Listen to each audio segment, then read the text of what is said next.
telefoon, ja. Ik voel de spanning in de lucht. Ben voor het eerst niet op de vlucht. Ik weet niet hoe het is. Ik zet de stappen niet te terug. Telefoon voor jou? Zoek geluk. Stek even weg. Dat is niet jou, hè?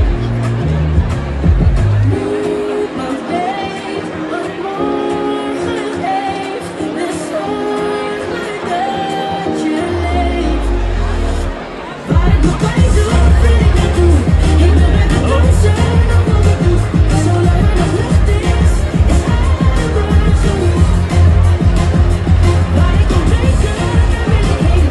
Want er is één ding dat ik zeker weet. Zolang het hart schreeuwt, kan ik voelen dat ik leef. Voelen dat ik leef.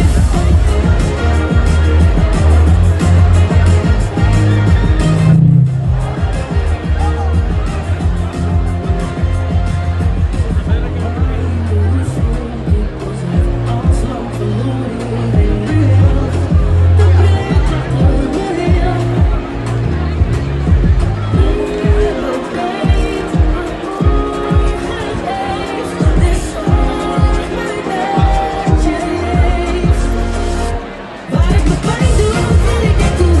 Ik wil met het dansen nog wat ik doe. Zolang er nog lucht is, is alles genoeg. Waar ik op denken, daar wil ik heen.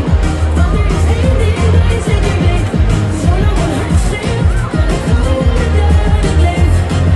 Voelen dat ik leef.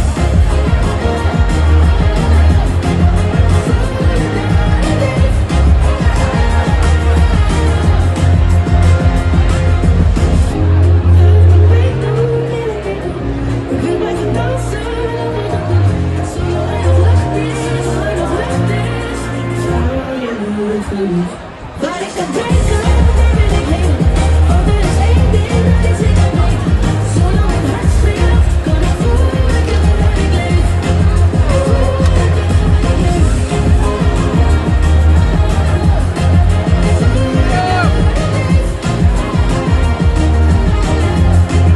Voelen dat ik leef. Ik zat alleen aan tafel, naast een sigaret. Vroeg me gisteravond af wat er over is van mij.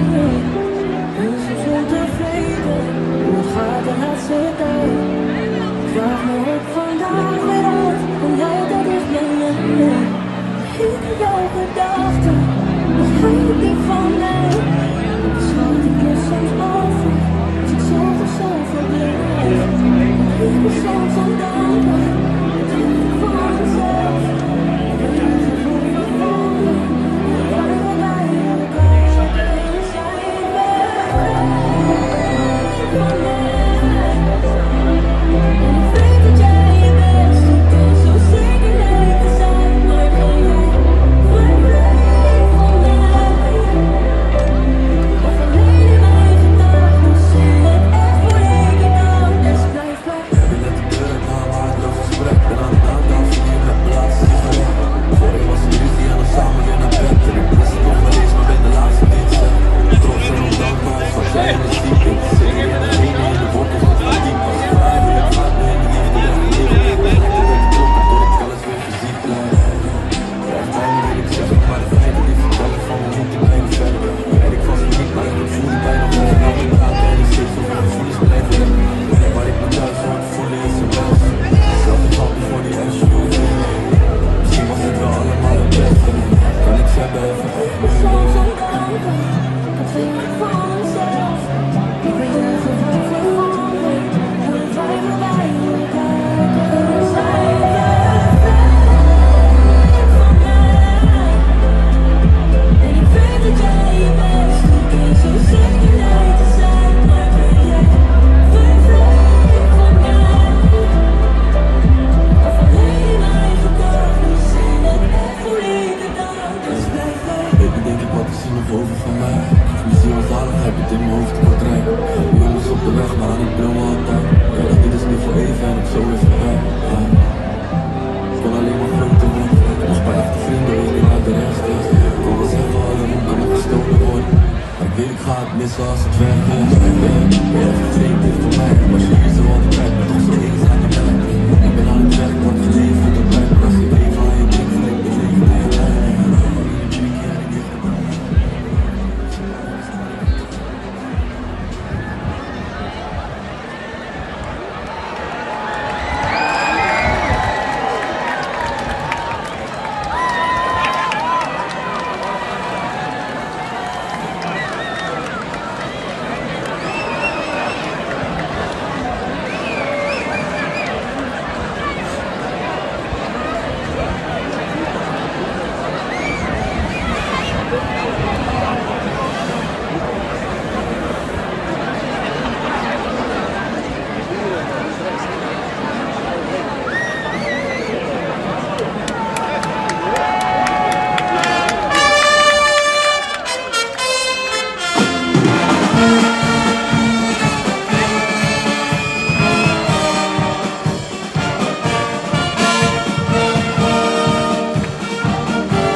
Goedenavond.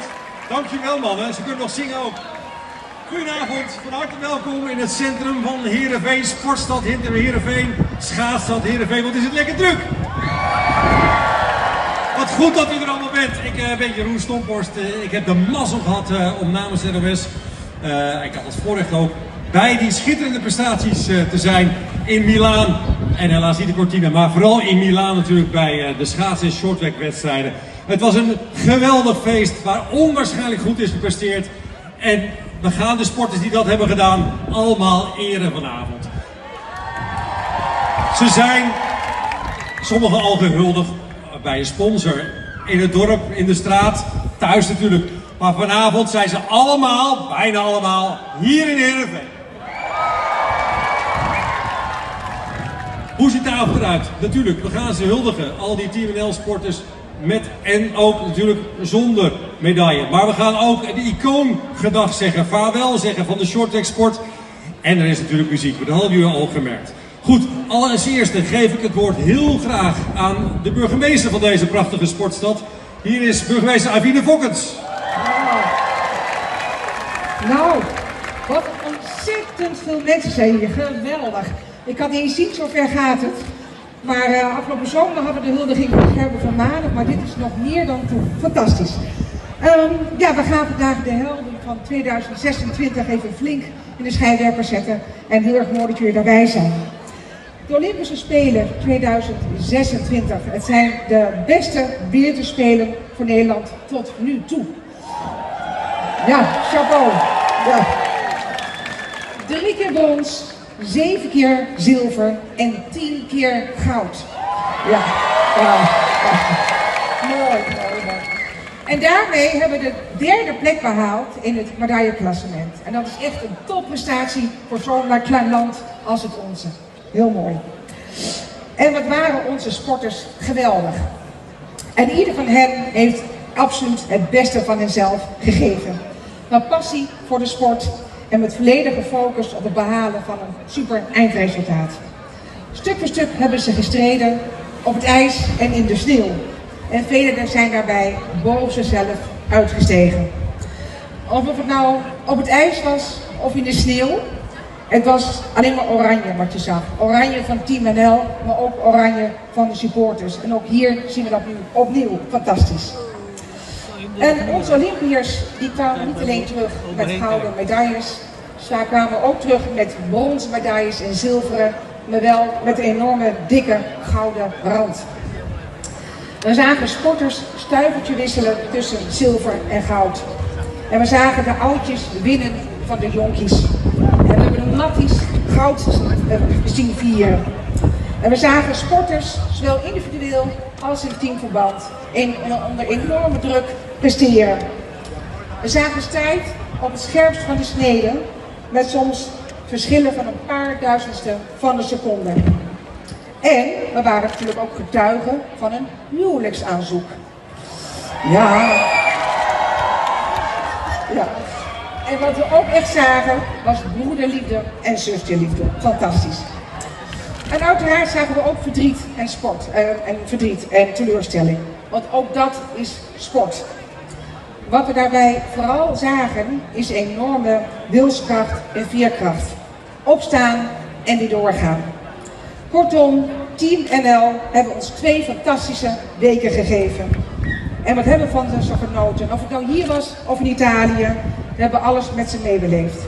We staan hier dan ook hier vanavond om onze helden van 2026 te eren. En dat doen we hier in Heerenveen. Een gouden plak, de plek waar sport geen bijzaak is, maar deel uitmaakt van onze identiteit. De plek waar dromen werkelijkheid worden op het ijs van de dag. En waar jonge mensen leren dat vallen mag, wat je daarna ook weer moet opstaan. Beste mensen, onze Olympiërs die vertrokken naar de winterspelen met ambitie, discipline en focus. En ze keerden terug met persoonlijke records, met medailles en verhalen die generaties inspireren. Maar bovenal kwamen ze terug met bewondering van een heel land. Nederland is trots, Friesland is trots En Heerenveen is trots op onze helden van 2026. Dank u wel. Graag gedaan. Mooie woorden. Ik heb hier meegenomen, Jeroen Otter. Shorttrack bondscoach, heel lange tijd. Jeroen, je bent hier niet voor niks. Want we gaan iemand uitzwaaien, voordat we verklappen wie het is. Het is wel een bijzonder moment, hoe dan ook. Dat is zeker een bijzonder moment. Mag ik hem al naar voren roepen? Roep jij maar lekker ervoor. Shinky Knecht.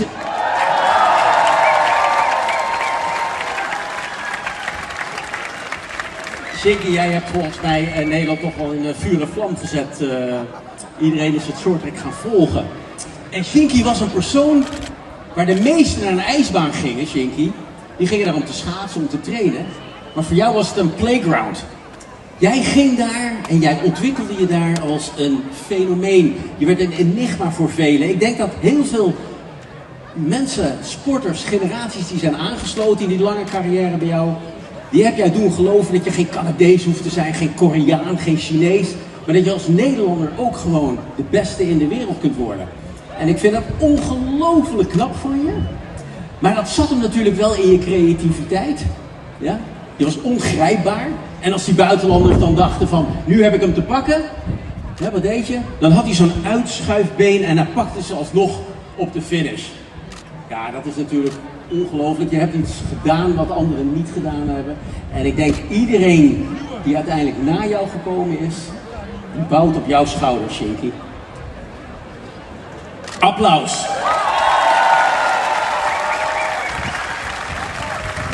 Mooie woorden van je oude coach. En een dikke hug. Daarmee zijn we er natuurlijk nog niet, want we laten nu natuurlijk niet met lege handen gaan. Ik heb nog twee oude ploeggenoten weer gevraagd om even mee te komen. Daan Breusma en Freek van der Wart, dames en heren. Onderdeel van de shorttrack ploeg, onder andere 2014 op de Spelen van Sochi. Jongens, wat hebben jullie behalve bosbloemen nog meer voor Shinky Petto? Een knuffeltje. Freek. Wij hebben de eer om de aankondiging te mogen maken dat er een portret van Shinky in Tialf komt te hangen. Naast de team van Tialf, als de echte shorttracker op zijn plek in Tialf. De schicht van Banden gaan, dames en heren. Nou, nu kun je echt stoppen, Shink. Ja, ik was al natuurlijk al een tijdje gestopt, maar nu ik met mijn portret in Tialf mag gaan, dan is het natuurlijk wel echt compleet. Oké, jongens, geef nog één keer een geweldig applaus. Shinky Knecht!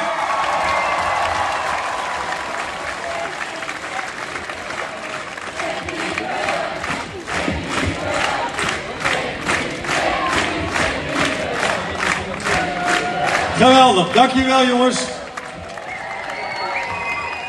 Ja, dan nu aandacht voor twee mensen die belangrijk zijn voor de topsport in Friesland en Heerenveen. Ik wil graag naar voren halen Abel Kooistra, gedeputeerde van de provincie Friesland met sport in de portefeuille. En Siebert Sietsma is sportwethouder van de gemeente Heerenveen. Dat is de gedeputeerde, dat is makkelijk. En dat is de wethouder, welkom. Welkom. Ik ga even tussen jullie staan als dat mag. Ja? Ja, wat was de vraag ook alweer? We gaan ze allemaal huldigen natuurlijk, maar welk gevoel overheerst dan bij u? Nou, kijk eens rond, Jeroen. We zijn ongelooflijk trots. Trots dat wij hier mogen huldigen. Maar de afgelopen 2-3 weken, wat voor resultaten Nederland behaald heeft. En als ik dan echt even kijk waar de basis ligt, natuurlijk bij de sporters zelf. Maar we zijn echt trots dat de basis ligt bij Tialf in de regio Friesland. Waar de sporters de schaatsbaan hebben, de faciliteiten om die topresultaten te kunnen halen. Dus ik ben echt gewoon trots wat wij hier hebben neergezet met z'n allen.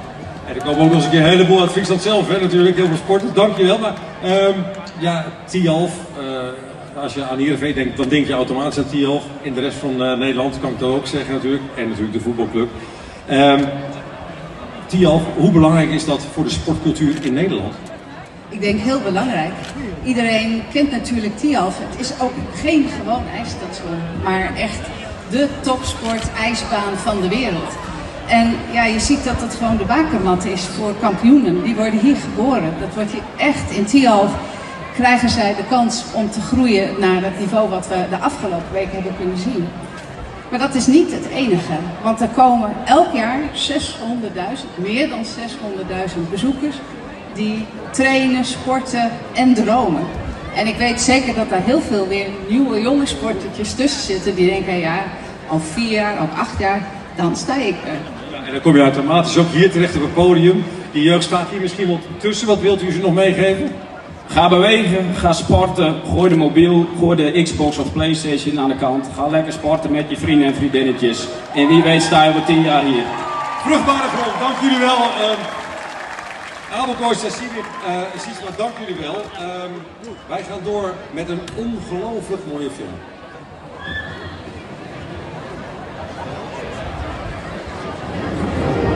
Weet je, soms lopen de dingen anders dan je verwacht.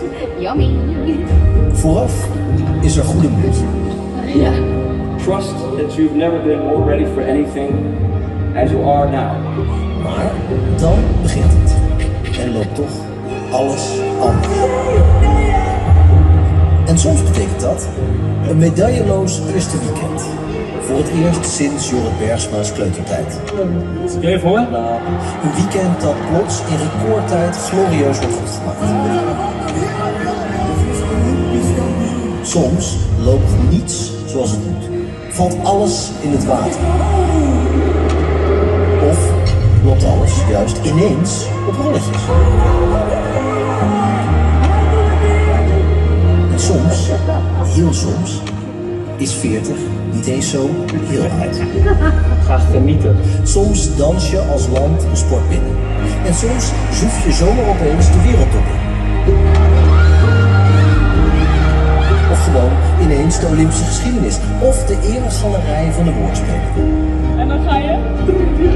En soms is het plotsklaps klaar. Eerder dan gewild, eerder dan verwacht. Ja, dat zijn wel de 32 allerbeste ter wereld, hè? Dus ik ben wel gewoon trots op mezelf.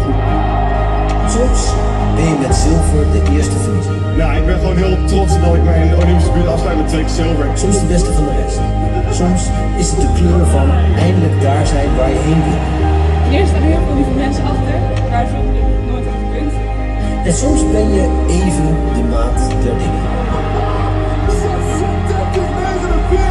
Ondanks alles, ondanks iedereen, en dankzij jezelf en de mensen om je heen.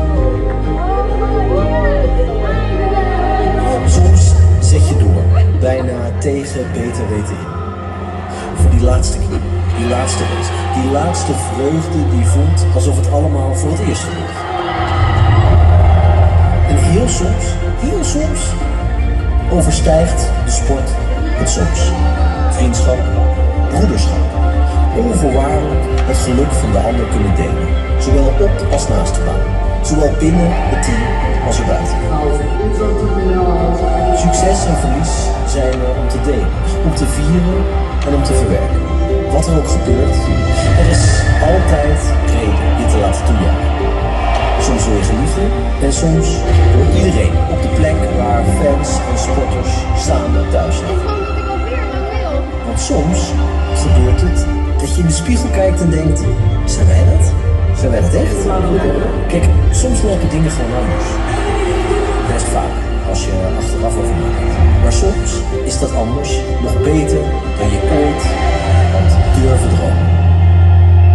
Grazie Milano.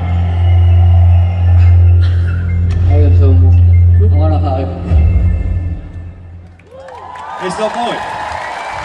Volgens mij niks te veel gezegd. Het is zover jongens, we gaan de sporters hier op het podium halen. Dat doen we in groepjes. En we beginnen met een groep die net naast een medaille greep, maar natuurlijk ook waarvan we ook hebben genoten en die ook hun bijdrage hebben geleverd aan de medailleoogst daar in Milaan. En we gunnen het hen natuurlijk net zoveel. Geef ze een extra groot applaus. Hier zijn Michelle Velzenboer, Selma Poutsma, Zoe Deltrap, Suzanne Schulting, Anna Boersma, Stijn van der Munt en Bente Kerkhoff. Dan mis ik Stijn nog even.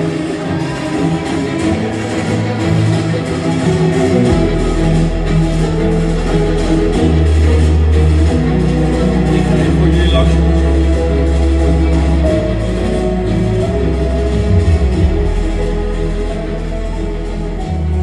Ik begin even met Bente. Heb je Stijn thuis gelaten? Want ik dacht die zet ik naast jou neer. Ja, ik zou niet weten waar hij is. Misschien de weg aan het zoeken. Bente, het goud voor Marijke Groenewoud. Bij ons dachten wij een beetje, ja, dat is ook een beetje jouw goud. Hoe denk jij erover? Ja, ik had het graag ook zo gezien, maar helaas wordt hij individueel beoordeeld. Maar voelt het ook een beetje als jou, Marije? Ja, zeker. Ja, we hebben dit echt als team gedaan en ik ben heel trots dat ik daar aan heb kunnen bijdragen. Was ook geweldig. Ga naar de andere kant. Naar de shorttrack ploeg. Michelle, hoe is het met je? Goed. Ja. Hoe is het om deze mensen te zien? Die komen ook voor jullie. Ja, niet normaal. Heel vet. En Selma, zonder medaille net niet. Maar je staat hier wel met een lach. Ja, het is eigenlijk een van mijn beste resultaten ooit. En op dat moment baalde ik dat het net niet was. Maar ik mag er trots op zijn. Kampioen relativeren is zij ook wel eens een keer, hè? Ja. En Suzanne Schulting op de lange baan en shorttrack. Dat kunnen er maar weinig zeggen. Geen spijt, Suzanne? Wat zei je? Geen spijt van? Nee, zeker niet. En moet je nou alweer denken over volgend jaar of is dat nog heel ver weg? Nou, ik heb eerst dit weekend het NK Sprint. Dus dat is eerst focus. Extra geweldig, hè? Want er zijn niet veel, dus iedereen wil natuurlijk zich klaarmaken daarvoor. Dus super dat je er bent. Als er nog wordt geraced, Anna, debuut gemaakt. Om nooit te vergeten? Het was heel bijzonder om dit mee te maken, ja. Geweldig, vonden wij ook. We laten jullie natuurlijk niet met lege handen naar huis gaan. De burgemeester heeft iets prachtigs geregeld en daar kunt u wat meer over vertellen. Ja, dat klopt. Ja, we hebben door een kunstenares uit de Kniepen, Aafje Mondeman, een Olympische vlam laten maken. Speciaal voor alle Olympiërs. Om te bedanken wat ze voor ons hebben betekend en ook voor het feit dat zij onze ambassadeurs zijn. Dus hartelijk dank voor iedereen aan Olympische vlam. Dank u wel. Nou, die krijg je. Dus pak lekker een kruk. Neem plaats op het podium.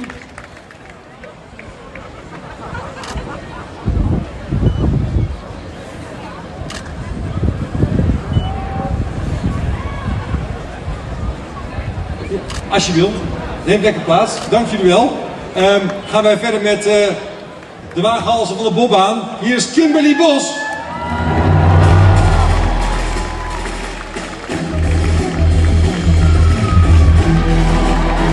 Dave Wesseling en Jelin Franjic, Janko Franjic en Timmer Koster.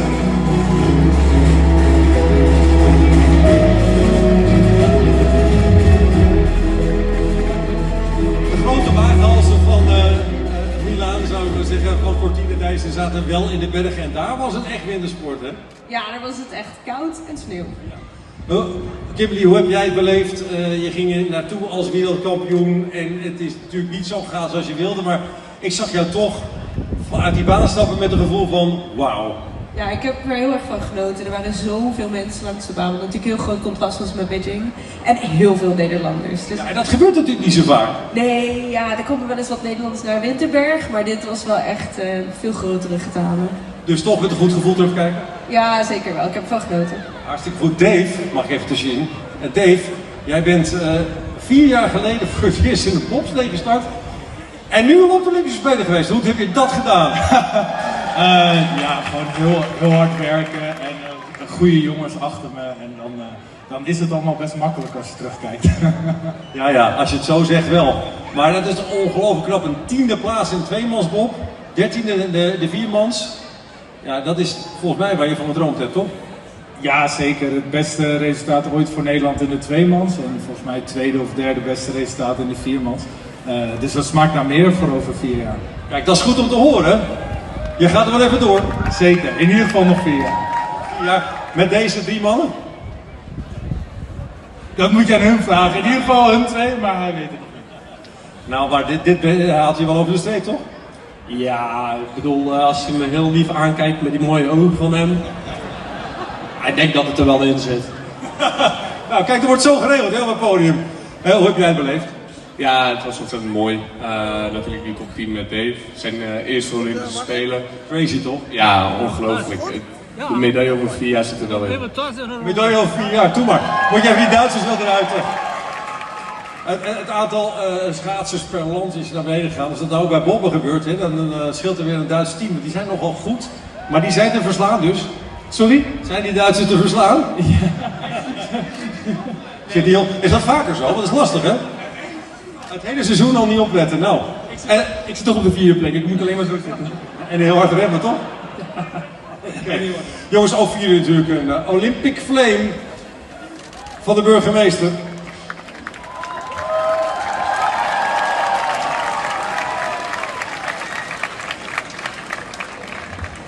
En ik zou zeggen, pak ook een kruk, die krijg je aangereikt.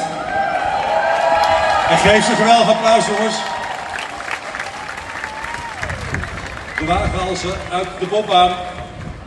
Zoek een plekje. En dan wil ik nu speciale aandacht voor een heel speciaal en bijzonder stel Nederlandse sporters die waarschijnlijk het best bekeken zijn all over the world. Want ik heb het over de kunstrijders Daria Danilova en Michel Tsiba.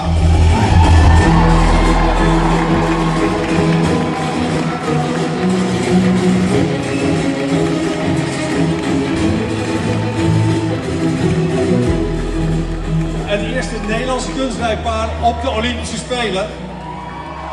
En dat zegt wat. Terecht dat jullie zo worden toegejuicht. Ook zo genoten, Daria? Ja, tuurlijk. En heel tevreden. Hè? Ik zag jou stralen na de korte kuur. Sorry, wat is straal? Blij zijn. Ongelooflijk tevreden. Nee, ja, ik ben zo blij en zo trots. Ja. Heel trots, dat zag ik bij jou ook, Michel. Want jullie redden het ook maar net niet, hè, om ook de vrijkuur te mogen schaatsen. Maar toch zag ik bij jou een intense tevredenheid, want die korte ging zo ongelooflijk goed. Ja, we hebben het maximaal eruit gehaald en wij moesten er gewoon bij zijn. Wij hoorden er gewoon bij, alleen ja... Dat heb je bewezen, toch? Zeker, zeker. En het was ook mooi, na onze kuur was het hele publiek aan het boeren, want ze vonden ook gewoon dat we hoger op moesten. Maar weet je, uiteindelijk, het is een jurysport, dus wij zijn gewoon trots op wat we hebben laten zien. We hebben het maximaal eruit gehaald en gepiekt op het juiste moment. Ja, en terecht dat jullie gewoon zijn toegewezen tot Milaan. Ja, zeker, zeker. Wat betekent dit voor jullie? Is dit een stimulans door te gaan of is dit stop op je hoogtepunt? Hoe zit dat? Hoe zitten jullie in de wedstrijd? Nou, voor nu is het volgende maand nog een WK en dan gaan we het meemaken. Maar in principe is het een stimulans for more, maar we gaan het afwachten. Veel zin in het WK om je nog een keer te tonen? Ja, en ik wil 2 kunnen schaatsen daar. Oké, geef ze een geweldig applaus. Daria Danilova en Michel Tsiba. Ook voor jullie natuurlijk een Olympic Flame.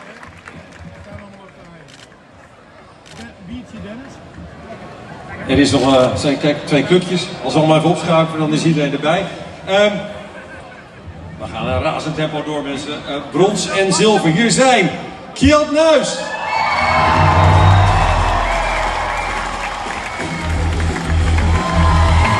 Merel Konijn.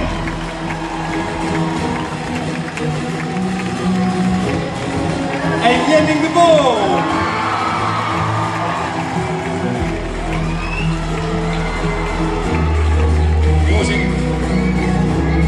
Ik moet mijn geluid gewoon zachter zetten, want het gaat te hard. Kjeld, lekker dit toch? Dit is wel over jouw lijf geschreven.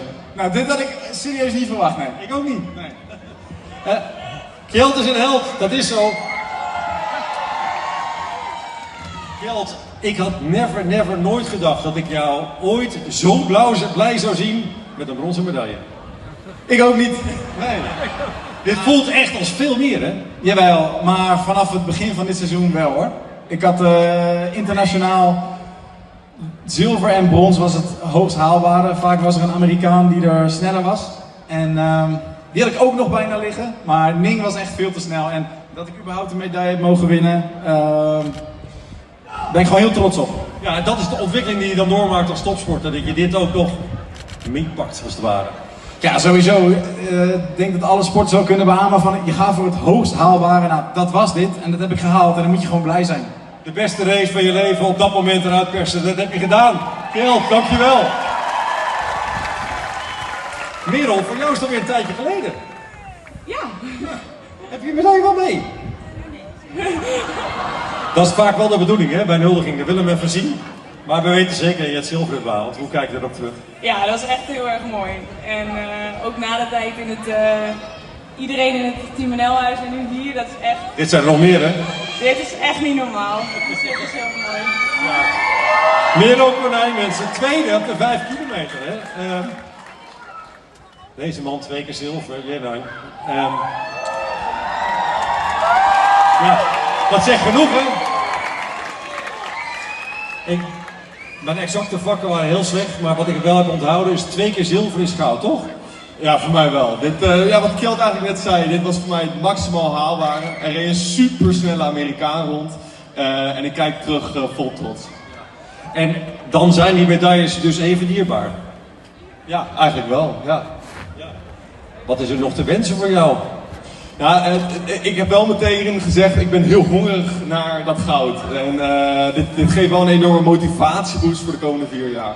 Ja, en je ziet ook dat het kan, want op de 1500 meter had iedereen hem ook verwacht. Hè? Joris Stolz, ja, we laten hem maar noemen. En hij is daar ook te verslaan, dus waarom niet de volgende keer door jou weer? Hij is gewoon menselijk, ik heb het al eerder gedaan, dus ik hoop in Frankrijk zometeen dat hoogste treedje te mogen betreden. Misschien is het wel Theo. Ik zei, misschien wordt het wel 10, je weet het nooit? Ja, en wie weet, ik zie het allemaal wel. Gelijk heb je, dat is over 4 jaar. Geef zich wel applaus voor u ook. Natuurlijk een Olympic Flame, Jenny de Bol, Merel Konijn en Kjeld Nuis.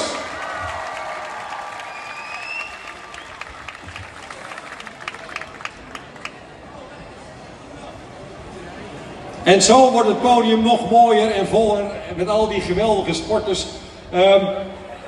We gaan naar de gouden mannen. En nou heb ik 1 teleurstellende mededeling. Jens van het Woud is ziek. Gaat hieruit natuurlijk beterschap voor Jens, want hij moet zo meteen nog naar de WK. Maar Jorrit Bergsma is er wel.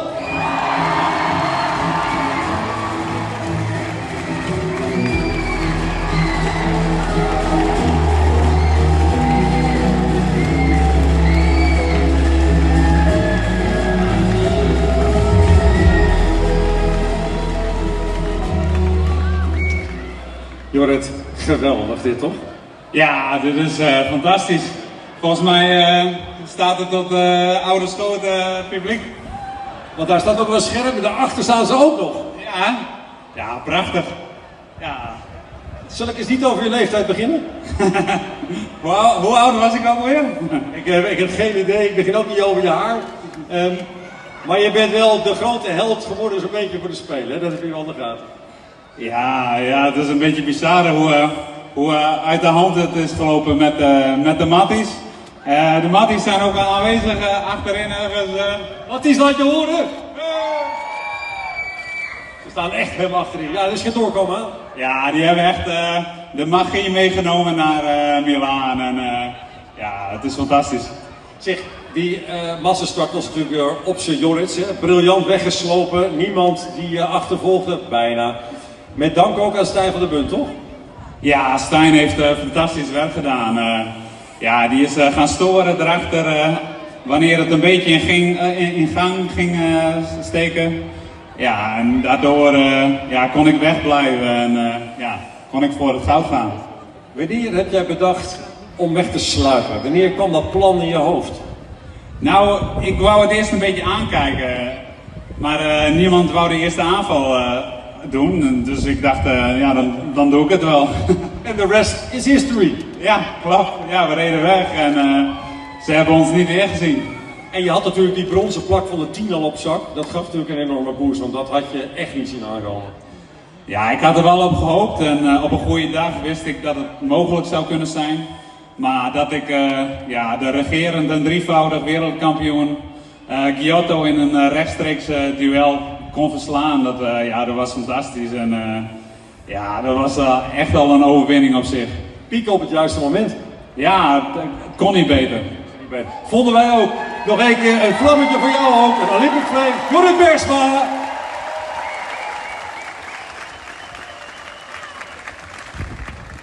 Gaan wij door met de gouden ploeg. De gouden mannen van de relay. Daar zijn ze. Teun Boer. Friso Eemons. Itzhak de Laat. En Melle van het Woud.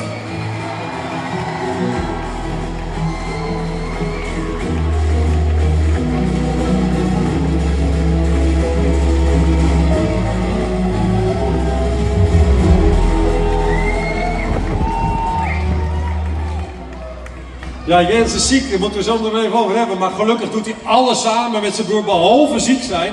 Dus daar zijn we blij mee dat Melle er wel is. Teun, jongen, geweldig dit. Gefeliciteerd, jullie hebben de medaille om. Hoe hebben jullie toch zo ijskoud kunnen blijven in die waanzinnig spannende finale? Ja, we hebben gewoon echt gereden om te winnen. En heel controlerend op kop. En dat het dan zo uitpakt, ja, dat beste scenario. Ja. Friso, wij zaten allemaal in bloedspanning werkelijk. Maar alles reed goed als je hem later terugkijkt. Jullie zijn gewoon echt de baas. Ja, dat klopt. Ik denk dat wij in de rit zeker de rust konden bewaren helemaal tot het einde. En ik denk dat wij gewoon ontzettend op elkaar hebben vertrouwd. En dat het uiteindelijk ons de winst heeft opgeleverd. Ik ga even naar jouw buurman, maar Itzhak, wacht even tussendoor jongens. Dat we lekker tussen de Olympisch kampioenen staan. Dat gebeurt je niet vaak. Itzhak, kroon op jouw carrière volgens mij. Ja, ik doe dit al zo lang en dan, ik zei van tevoren ook al, mijn derde spelen, 3 keer de scheepsrecht, hoe mooi zou het zijn. En ja, ik sta hier nu. Hoe mooi is het?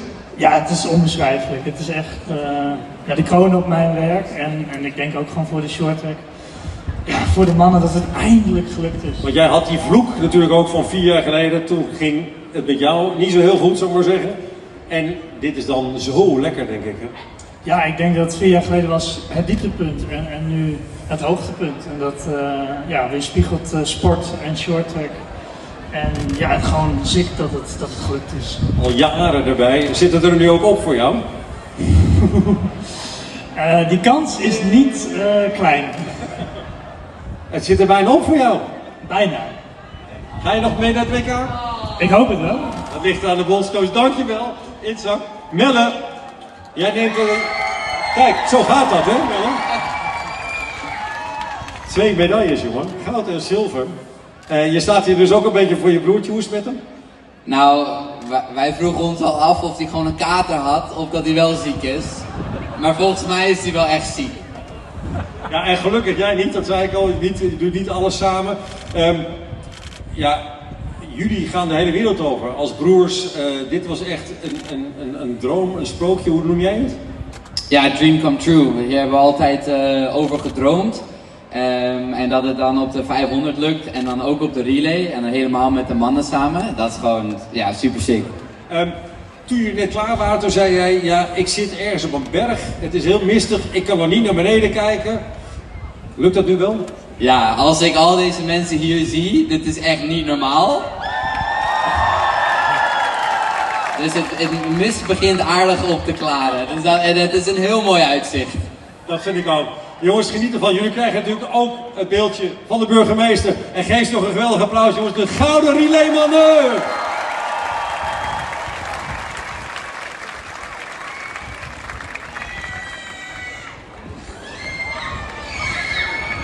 Ja, en dan hebben we nog natuurlijk over de Gouden Vrouwen. Mag ik naar voren? Femke Kok! Marijke Groenewoud! Antoinette de Jong, Rijpma de Jong, Alexander Velzenboer.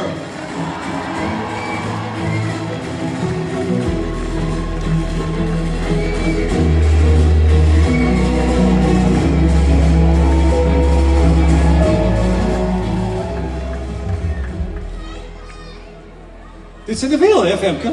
Wat een mensen! Ja, allemaal van jullie. Super lief dat jullie er zijn!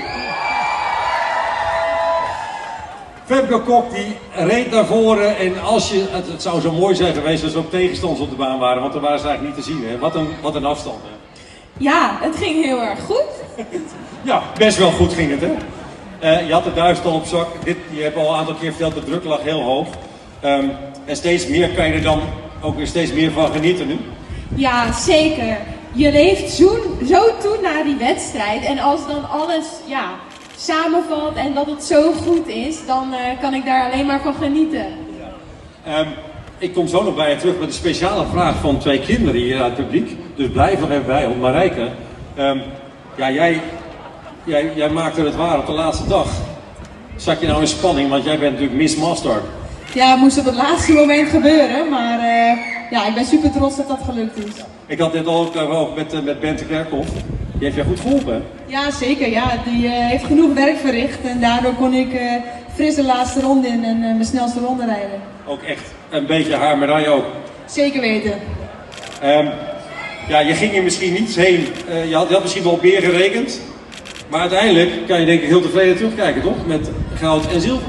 Ja, ik had inderdaad wel wat meer gehoopt. Alleen ik heb wel gewoon een gouden en zilveren medaille aan mijn nek hangen. Dus daar ben ik trots op. Dat kan me voorstellen. Dankjewel. Antoinette Rijpa de Jong. Kijk. Komt hier uit de buurt, Antoinette. Jij moest heel lang wachten voordat je zelf mocht. In tegenstelling bijvoorbeeld tot je buurvrouw. Hoe was dat wachten? Nou, ik heb er zelf wel gekozen om wat eerder naar Milaan te gaan.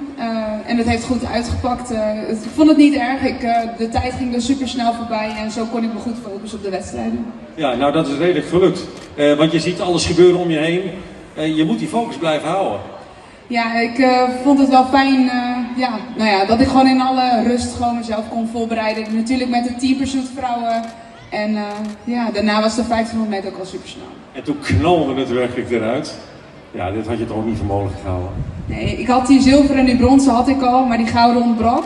En dit is super mooi om dat met vrienden en familie allemaal te delen. En dat het gewoon uiteindelijk gelukt is, kon ik alleen maar van dromen. Ja, met je man Koen in de schitterende bijrol, hè? Ja, dat was echt fantastisch. Daar hebben wij van genoten ook. Xander Velsboer, 2 keer goud. En in onze droom hadden we er al wel veel meer bij verzonnen, maar dit is, nu je terugkijkt, denk ik, een geweldige score, toch Xander? Ja, ongelooflijk. Ja. De 500 meter lag wel echt de meeste druk op van tevoren. Dus dat lukte was wel echt gewoon geweldig. Maar die 1000, ja, niet normaal. En een beetje zoals Femke natuurlijk ook. Hè? Jullie zijn allebei de koninginnen van de 500 meter. Met afstand zat een lichtjaar tussen, joh. Ja, dat ik daar ook een wereldrecord reed, daar had ik wel van gedroomd. En ik hoop dat ik zo goed zou zijn op de Spelen. Maar dat het lukte, ja, daar ben ik echt heel blij mee. Hoe kan het toch dat je... Hoe kan het dat het dan precies lukt dat je voelt dat die vorm er is, dat je als een malle gaat werkelijk, dan wat doet dat met je? Ja, het gaf me wel gewoon echt vleugels en ik voelde het al aan de eerste ritten dat het echt goed zat en ook al aan de trainingen. Maar dan een wereldrecord, ja. Dat is een extra mooie bonus. Ja, zeker. Dan ook nog niet in Salt Lake, waar normaal wordt gereden. Dat had ik niet helemaal verwacht. Geweldig. Nou, dank je wel daarvoor. Wij hebben nog even een vraag voor Femke Kok. Ik wil graag naar voren halen. Rikst en Meerte, zij hebben een tekenwedstrijd gewonnen. Geef ze een applaus. Een tekenwedstrijd. Kom op jongens. En daarmee mochten jullie een vraag stellen aan Femke Kok. Wie gaat hem stellen? Alle 2 en 11. Wie begint er? Jij begint. Welke studie heeft Femke Kok gedaan? Ik weet niet of dat de beste vraag is. Nou, ik heb hier in Heerenveen mijn VWO-diploma gehaald. Niet niks. En daarna ben ik begonnen met bedrijfskunde aan de Universiteit van Groningen. Maar al snel was ik erachter dat het niet te combineren was. Als je wil schaatsen zoals Femke Kok schaatst, dan moet je er alles voor geven. Maar dat komt nog wel een keertje, misschien. Had je ook nog een vraag voor Femke? Ja, hè? Wat had je gedaan als je geen schaatser was geworden? Ik denk dat ik dan wel had gestudeerd. Ja.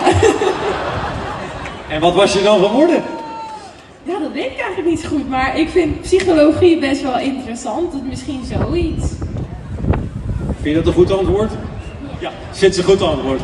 En ik denk dat ze ook nog de tekening in willen geven aan je. En dan geven we ze nog een geweldig applaus en ook nog een bloemetje, jongens. Rix en Meerte. En dit zijn de gouden vrouwen van Team NL.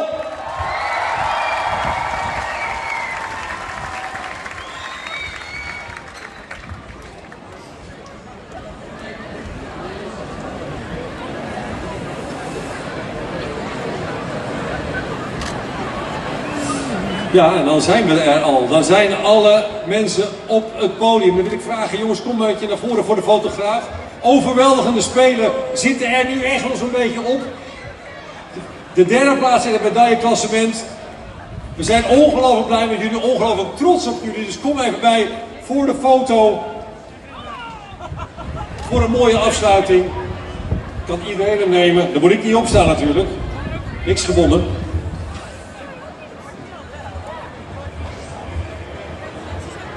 Nog meer bloemen.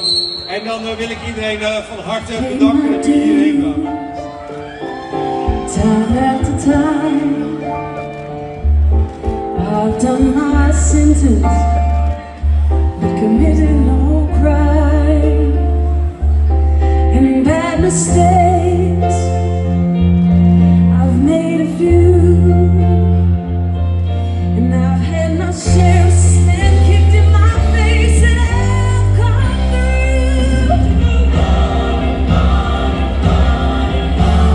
We are the champions, my friend,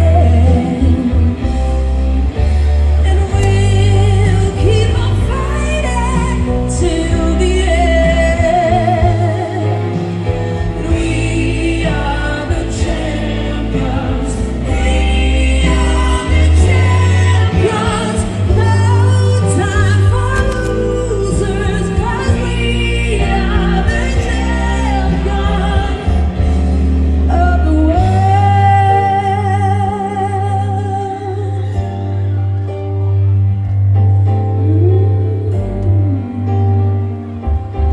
I've taken your vows and my curtain call.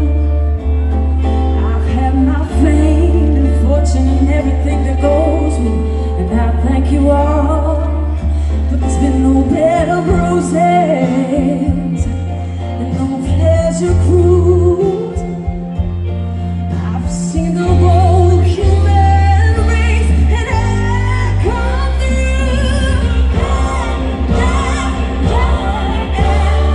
We are the champions, my friend.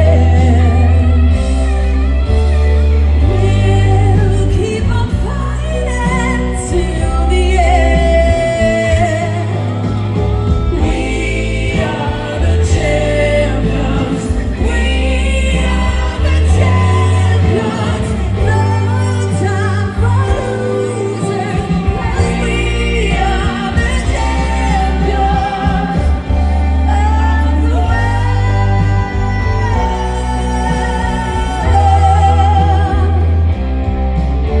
And we'll keep on fighting till the end.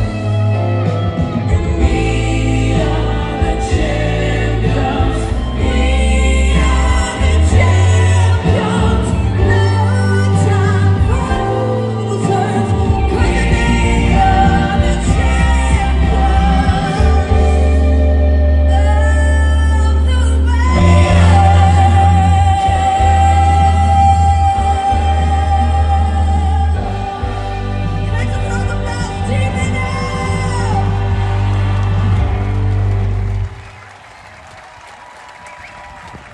Dank u wel sporters, dank u wel sporters, geweldig dat jullie waren. Heerenveen bedankt, de provincie bedankt, u bedankt voor het komen. En we gaan nog even genieten van Elske de Wal.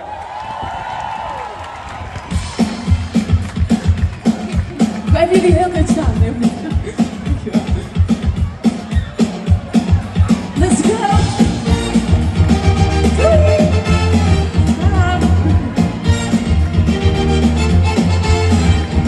I used to think maybe you love me, and I know that it's true. And I just can't wait till the day that I want you.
Fantastisch.